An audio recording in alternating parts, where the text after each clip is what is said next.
ሰላም ጤና ይስጥልን ውድ ተመልካቾቻችን ከእግዚአብሔር ከአባታችን ከጌታም ከኢየሱስ ክርስቶስ ጸጋ ሰላም ለእናንተ ይሁን። ይህ የዊነር ሳምንታዊ ዜናችን ነው። በማስቀደም ርዕሰ ዜናዎችን ወደ እናንተ እናደርሳለን። ከዜናዎች ጋር አብራችን ቆዩ።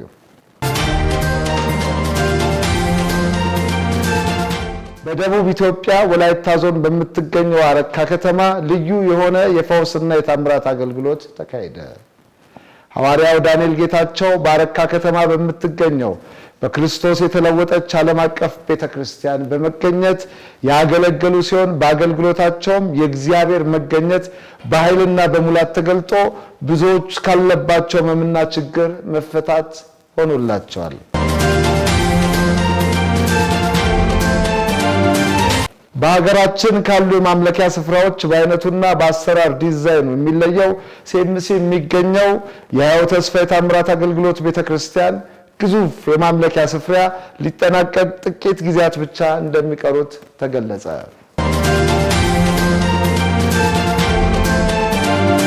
ሐዋርያው ዳንኤል ጌታቸው በተልእኮ ለትውልድ ቤተክርስቲያን በመገኘት ስለ እግዚአብሔር ቃል ኃያልነት አስተማሩ።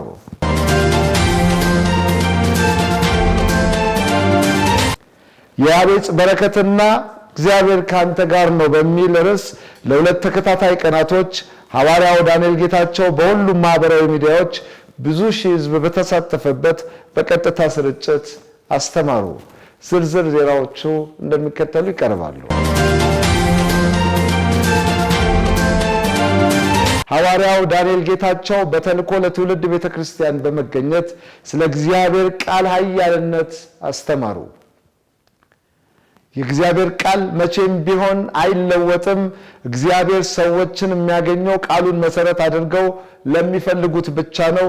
ይሁን እንጂ ብዙ ሰዎች እግዚአብሔርን ቃሉን መሰረት አድርገው ከመፈለግ ይልቅ በራሳቸው መንገድ በመጓዝና የእግዚአብሔርን ቃል መመሪያ ከማድረግ ይልቅ ትንቢት ብቻ የመፈለግ ዝንባሌ ውጤት አልባ ሕይወት እንዲኖሩ አብይ ምክንያት እንደሆነባቸው ገልጸው እምነት ከመስማት ነው፣ መስማትም ከእግዚአብሔር ቃል ነው የሚለውን መርህ በመከተል ቃሉን በማንበብና በመረዳት ሕይወት ውስጥ መመላለስ እንደሚገባቸው አጽንኦት በመስጠት አስተምረዋል።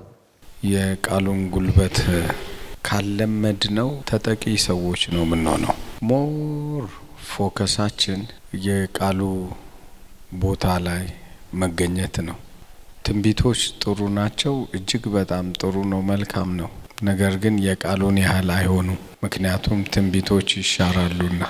የአቤጽ በረከትና እግዚአብሔር ካንተ ጋር ነው በሚል ርዕስ ለሁለት ተከታታይ ቀናቶች ሐዋርያው ዳንኤል ጌታቸው በሁሉም ማህበራዊ ሚዲያዎች ብዙ ሺዎች በተሳተፉበት በቀጥታ ስርጭት አስተማሩ። የአቤጽና በረከቱ በሚለው ትምህርታቸው ቅጠል ሳለን ከግንዱ የምንቀበለው ሕይወት ከሌለን እግዚአብሔር በእኛ ላይ ያስቀመጠውን የክብር ሕይወት መግለጥ ስለማይችል ከግንዱ ጋር መጣበቅ ማለት አሮጌ ሰውነትን ገለን በጽድቅ የምንጀምረው ሕይወት በመሆኑ ራስን በራስ አስተሳሰብና በራስ ዕውቀት ከመታገል ቀድመን የምንታወቅበትን ማንነታችንን በመቀየር እባክህን መባረክህን ባርክ፣ አገሬንም ማስፋው፣ እጅም ከኔ ጋር ትሁን፣ እንዳያሳዝነኝም ከክፋት ጠብቀኝ ብሎ የጸሎት መልሱን ካገኘው ከያቤጽ በረከት ትልቅ ትምህርት መውሰድ እንደሚገባ አስተምረዋል። ሲሪየስ የሆነ የያቤጽ ጸሎት። ያቤጽ በራሱ በሕይወት አቅጣጫ ላይ ከመጣን ምን አይነት ሰው ነበረ ብለን ስንመለከት እግዚአብሔር ያቤጽን በምን መንገድ እንዳስነሳውና ምን እንዳጸለየው እንመለከታል። ምዕራፍ 4 ቁጥር 9 እባክህ መባረከኝ ባርከኝ፣ አገሬንም አስፋው፣ እጅህም ከኔ ጋር ትሁን፣ እንዳያሳዝነኝም እንዳላሳዝን መሆኑ ነው፣ ከክፋት ጠብቀኝ ብሎ የእስራኤልን አምላክ ጠራ። እግዚአብሔርም የለመነውን ሰጠው። አያይዘውም እግዚአብሔር ከኛ ጋር ከሆነ በሚለው ትምህርታቸው እግዚአብሔር ከኛ ጋር ከሆነ በሕይወታችን ሊሆን ወይንም ሊገለጡ የሚገቡ ነገሮች ላይ ትኩረት አድርገው ያስተማሩ ሲሆን ብዙ ጊዜ እንደ ግለሰብና እንደ ቤተ ክርስቲያን እግዚአብሔር ከኛ ጋራ ነው እየተባለ ውጤቱ ግን አለመከናወን ከሆነ ነገሮችን መመርመር በሕይወታችን እግዚአብሔር ከኛ ጋር መኖሩን ማሳየት የምንችልባቸውን ሐሳቦች ያካፈሉን ሲሆን አድመኝነት፣ ቂም፣ ተንኮል ከሕይወታችን ተወግዶ ቅን መሆን በሞገስ ሕይወት መመላለስ መጀመርና የረፍት ሰዎች መሆን መቻላችን እግዚአብሔር ከኛ ጋር የመሆን ምልክቶች መሆናቸውን ገልጸዋል። እግዚአብሔር ከኔ ጋር ነው ካለ የእግዚአብሔር የመኖሩ ሚስጥር ካንተ ጋር መሆኑ የመኖሩ ሚስጥር የሚያሳይ ነገር አለ። ድጋሚ እላለሁ እግዚአብሔር ካንተ ጋር ነው ወይ? ተመልካቾቻችን በስፋት ወደምንመለከታቸው ዜናዎች እናልፋለን። ሐዋርያው ዳንኤል ጌታቸው ከአዲስ አበባ በስተደቡብ 300 ኪሎ ሜትር ርቀት ላይ በምትገኘው የአረካ ከተማ ላይ የእግዚአብሔርን ቃል ያገለገሉ ሲሆን በአገልግሎታቸውም የእግዚአብሔር መገኘት በሙላት ተገልጦ እጅግ ድንቅና ታምር የሆነ ሲሆን የማይሰሙ ጆሮዎች ሰምተው የማያዩ አይኖች አይተው ከኪንታሮት፣ ከእብጠት፣ ከስብራትና ከተለያዩ የሥጋ ሕመሞች በርካታ ሰዎች መፈወስ ችለዋል። ሐዋርያው ዳንኤል ጌታቸው ከፈውስ አገልግሎታቸውን ባሻገር የእግዚአብሔርን ቃል ያካፈሉ ሲሆን የሞገስ ሕይወት ለመንፈሳዊ ጉዞ ወሳኝ መሆኑን ገልጸው ከዚህም ጋር በተያያዘ እግዚአብሔር ሰዎችን በስጦታ አድርጎ ስለሚሰጥ በመንገዳቸው የምታገኟቸውን ሰዎች መቀበል እንደሚገባቸው ገልጸዋል። አቅም የሌላቸው ነገር ግን ሊያግዙና መንገድ ሊያሳዩ የእናንተን ሸክም ሊሸከሙ የተዘጋጁ ሰዎች ስላሉ በቀና ልብ እንዲቀበሏቸው አሳስበዋል። አያይዘውም የእምነት ጉዞ ለመጓዝ ከተፈለገ የእምነት ቃል መስማት አስፈላጊ ጉዳይ መሆኑን ገልጸው ሰዎች አብዝተው ሰምታ ጨርቁን የዳሰስኩ እንደሆነ እፈወሳለሁ በማለት የተፈወሰችውን ሴት ትልቅ የእምነት አብነት መሆኗን ገልጸዋል። በሌላም የትምህርት መርሃ ግብር የተያዙበትን መያዝ በሚል ርዕስ ያስተማሩ ሲሆን መልቀቅ ያለባቸውን ነገር ለቀው መያዝ ያለባቸውን ነገር በመያዝ ወደፊት መዘርጋት የሕይወታቸው መርህ መሆን እንዳለበት አስታውቀዋል።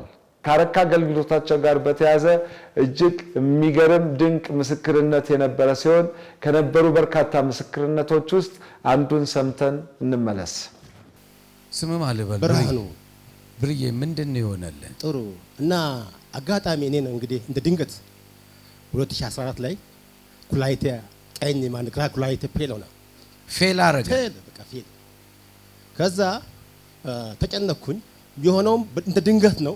ይሄ እንግዲህ የሚያውቁ ሰዎች እዚህ ውስጥ ነው ያሉ፣ አንተ ሰዎች ያውቃሉ። እና አንዳለ እግሮቼ ጭምር ሁሉ ጠቆሩ፣ ደም ዝውውሩን አቆመ። እንደ አጋጣሚ ወተወትኩ ወደ ፈጣሪ ምኑን ብዬ ስል በቃ እግዚአብሔር ደግሞ በአንድ ነገር ረዳኝና ቶሎ ብዬ ወደ አዋሳ ያኔት ሆስፒታል ገባሁኝ። ያኔት ሆስፒታል ገባሁኝና ዶክተሩ ስፔሻሊስቱ ልክ ኩላሊትና ሽንት ቧንቧ ብቻ ነው የሚመረምረው፣ ሌላ ነገር የለም የሚመረምረው። መረመረኝ፣ አየኝ። የለም አንዱ የለም፣ በቃ አንዱ የለም አቆመዋል ስራውን። ሊያቆምልህ ትንሽ ደቂቃ ነው የቀረህ። ስለዚህ ቶሎ ወደ ግራስ ወደ ቀኝ ሳያልፍ ወይንም ሳይተላለፍ ቶሎ በፍጥነት በአንድ ወር ውስጥ ቶሎ ኦፕራሲዮን ተደርገው አውጣው አለኝ። ያ ቀን ማክሰኞ ቀን ነች። ማክሰኞ ቀን ደግሞ እዚህ 2014 ማክሰኞ ቀን ደግሞ እዚህ ገበያ ቀን ነው። ባለቤቴ ገበያ ላይ ያለችው። ደነገጥኩ።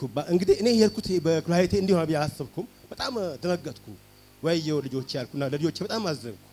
ከዛ በቃ ፈጣሪ ወይ በቃ ጠፋው አልኩና እሺ አሁን ምን ልሁን ዶክተር በየ ዶክተር አሁን ቶሎ በ40 ቀን ውስጥ ቶሎ ብለ ብር አዘጋጅተህ አንዱን ኩላሊት አውጣው አለኝ።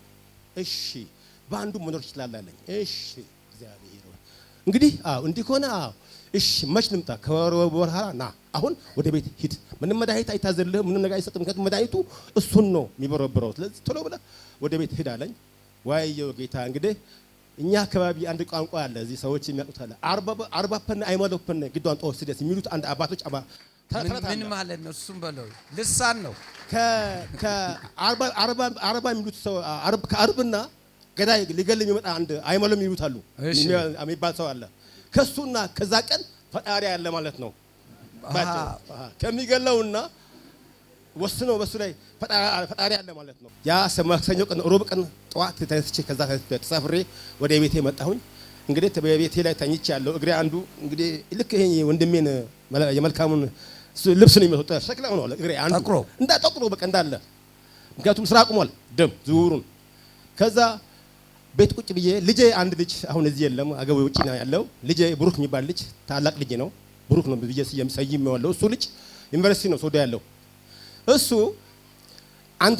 አንተን ያው በቲቪ ካተን ነበር እና ያይ ነበር ይዳኒን ያዋዳኒን ይዳን ስልክ አግኝቻለሁ ወደሱ ደውል አለኝ። እስኪ ስልኩን ስጠያኩት በቃ ካነሳልህ እድለኛ ነኝ አለ ልጁ ራሱ ካነሳልህ ሰዓቱ ልክ ወደ 5 ሰዓት እንደዚህ ነው ሰዓት ነው ምሽት ላይ ቀን አዎ ከ5 እስከ 6 በዛ መካከል ነው። ልጄ ልክ ስልኩን ሰጠኝና ካነሳልህ እድለኛ ነኝ እድለኛ ሆነ በዛ ቀን ነው ያውቃለሁ። ከዛ ስልክን ሰጠኝና ስልክ ደወልኩ ወደ አንተ። ከዛ አነሳልኝ አባቴ። ከዛ አንስተልኝ ምን ሆንክ? አይ ሐዋርያ ዳኒ ነው። አዎ እኔ ነኝ ሐዋርያ ዳኒ። እኔ አንድ ግራ እግሬ በሙሉ ግራ ኩላሊቴ ፌል ሆኖ ቤት ውስጥ ሊሞት ነው። እባክዎትን ጸልይልኝ አልኩት። ቶሎ ውሃ ያዛልክ። እሺ ውሃውን ያዝ ጸልይልኝ። ውሃውን ሁሌ እጠጣለሁ። የሚገርመኝ የዛ ቀን ውሃው ይገርመኛል። እኔ ውሃውን እኮ ሃሌሉያ ውሃውን ሁሌ እጠጣለሁ። አሁንም እጠጣለሁ። ግን የዛን ቀን ያቺ ውሃ ትገርመኛለች። እኔን ውሃውን ያዝኩ። በውሃው ጸለይልክልኝ። ውሃው ልክ በኔ እንደገባች ነዝረች። እኔን በቃ ነዝረኝ። በቃ ሃሌሉያ ነዝራለኝ። በቃ መፈወስን የዛን ቀን በዛች በውሃ ጸልይልኝ አንተ አረጋገጥኩና በቃ ባለቤት ነበረች። ማንም ሰው አልነበረም። እኔ ፊት ለፊት ተኝቼ ነበር። እዚህ መሬት ላይ ተኝቼ ነበር። ባለቤቴ እሙሽ ተፈውሻለሁ። በሰዓቱ በሰከንድ ማይክሮ ሰከንድ እዛ ውስጥ ተፈውሻለሁ ነኝ በቃ እኔ ምክንያቱም እምነቱ ስለነበረኝ እምነቱ በውስጤ ስለነበረ ተፈውሻለሁ። እሙሽ ባለቤት እንኳን ደስ ያለ አለች እሷ። እሺ ከዛስ ዶክተሩ ምን ሆንክ? ምን ደረሰ? እኔ ተጸልዮልኝ የእግዚአብሔር ሰው ሐዋርያ ዳኒ ጸልዮልኝ እሱ ወትም ጸልዮልሃል። እግዚአብሔር ላንተም አንተንም ሰምቶሃል። ወደ 5ኛ ደረጃ እንግዲህ 5 ደረጃ አለው። ወደ 1 እስከ 5 ደረጃ ነው ዶክተራይት ደረጃዎች አሉ። አይ ነው አዎ ልክ ነው። እና በዛ 1 እና 2 መጀመሪያ በባለፈው ሲመረምር ወደ 3 እና ወደ 4 እና ወደ 5 ሄዶ ነበር። በቃ አልቆልህ ነበር። አሁን ወደ 1 እና ወደ 2 ተመልሷል። ሃሌሉያ። በአይነቱ በአሰራር ዲዛይኑ የሚለየው ባለ 8 ወለል የሕይወት ተስፋ የታምራት አገልግሎት ቤተክርስቲያን ግዙፍ የማምለኪያ ስፍራ ሊጠናቀቅ ጥቂት ጊዜ ቀረው። ሐዋርያው ዳንኤል ጌታቸው ይህን ግዙፍ የእግዚአብሔር ቤት ከጅምሩ አንስቶ እዚህ ደረጃ እንዲደርስ ከራሳቸው ቤት ይልቅ የእግዚአብሔርን ቤት በገንዘባቸው፣ በጉልበታቸው፣ በጸሎታቸው በማገዝ ዋጋ የከፈሉ ቅዱሳኖችን እንዲሁም ለዚህ ራዕይ ቀኝ እጅ የሆኑትን የሌሎች ሃይማኖት ተከታዮችን በማመስገንና በመባረክ ንግግራቸውን የጀመሩ ሲሆን እኛም እንደ ባለ አደራ ከእግዚአብሔር ለተቀበልነው አደራ ፍጹም ታማኝ በመሆን የተሰራ የማምለኪያ ስፍራ ነው ብለዋል። ይህ የማምለኪያ ስፍራ ሙሉ ለሙሉ ሲጠናቀቅ በርካታ አገልግሎቶችን እንደሚሰጥ ገልጸው በተለይ የሕፃናት መዋያና ወላጅ የሌላቸው ሕፃናትን ሰብስቦ ማሳደግ ከቤተክርስቲያኗ በርካታ ራዕይ ውስጥ አንዱ መሆኑን አክለው ቤተክርስቲያን አሁን እየሰጠች ያለውን የነፃ የጌስት ሃውስ አገልግሎት አጠናክረው እንደሚቀጥሉ ተናግረዋል። የቀረንን 1 ወለል በጥቂት ወራቶች ውስጥ ለማጠናቀቅ በጋራ የጀመርነውን ጉዞ በጋራ ለመጨረስ እንደከዚህ በፊቱ በአገር ውስጥም ሆነ በውጭ ያላችሁ ቅዱሳኖች እንዲሁም የዚህን ቤተክርስቲያን መሰራት አጥብቃችሁ በመሻት ከጅምሩ በገንዘብ ስታግዙ የነበራችሁ የሌላ ሃይማኖት ተከታዮች በቀረን ጥቂት ጊዜ ውስጥ በመረባረብ ያላችሁን ነገር ሁሉ እንድታደርጉ ጠይቃችኋለሁ ሲሉ አጽንኦት ሰጥተው ተናግረዋል።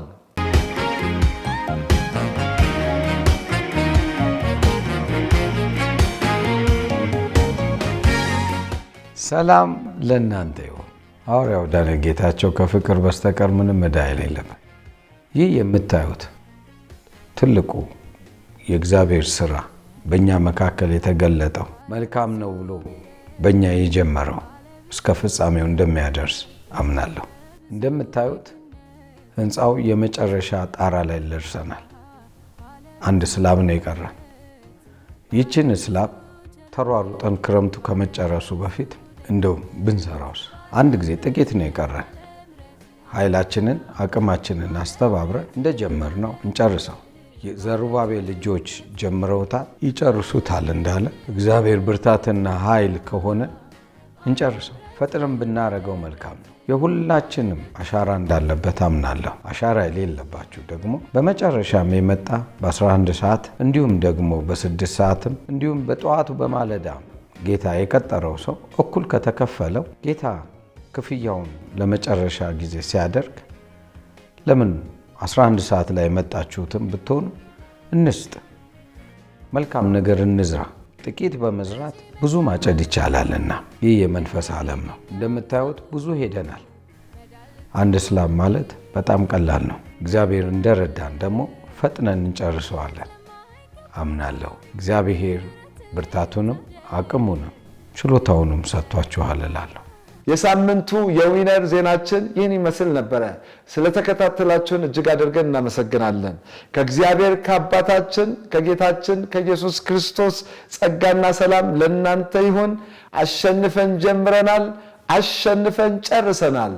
ሰላም ሁኑ።